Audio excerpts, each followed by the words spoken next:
جوړ د خپل اوخ کو لا غټو یو نا بهار کړم دا ځل اختر لبزن سناس سنگار کړم جوړ د خپل اوخ کو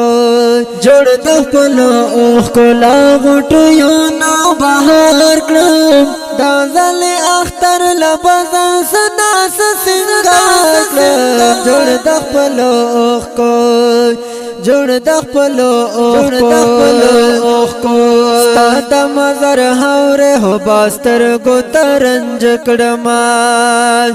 لاس پاد خپل لپ پر هرونو بند سر کړما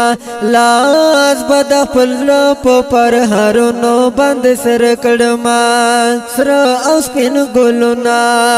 سر اوس پین ګلونا باد جما په مزار کړه دا ځل اختر لبزن سناس سنگار کړم جوړ خپل اوخ کو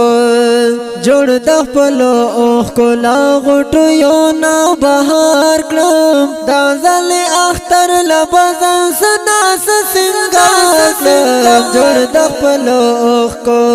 او باشندم قبر ته دستا جولای جولای غزل سو پور چرون ویرا کوي بتسلی غزل سو پور چرون ویرا کوي بتسلی غزل هر تارنا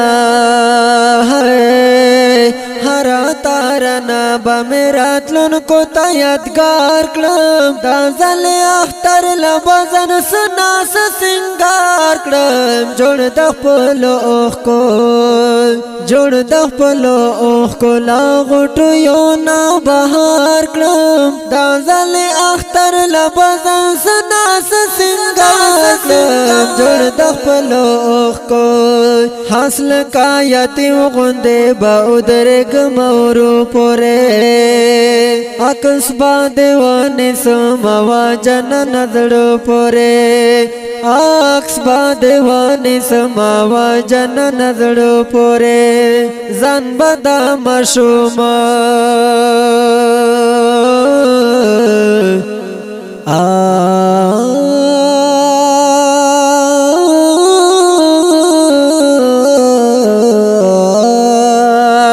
زن بدا مشوم پشان دغا سے قرار کړم دا ځل اختر لبزن سناس سنگار کړم جوړ د خپل اوخ کو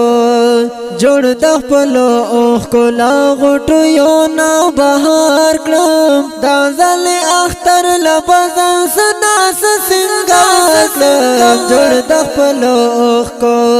ما اوستا په منس کې هو سفر دومره طویل نه دی دومره قدر کار دی چې راغلی اسرائیل نه دی دومره قدر کار دی چې راغلی اسرائیل نه دی زه تسلیم شاکر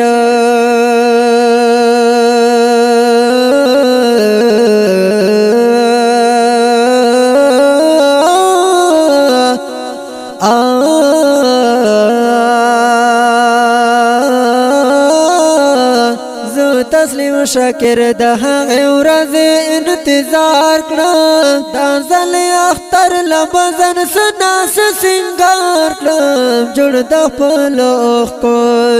جوړ د خپل اوخ کو لا غټو یو نا بهار کړم دا ځل اختر لبزن سناس سنگار کړم جوړ د خپل اوخ کو جوړ د خپل اوخ کو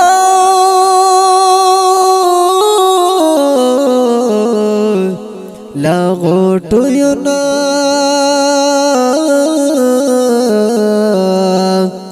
بهار کړم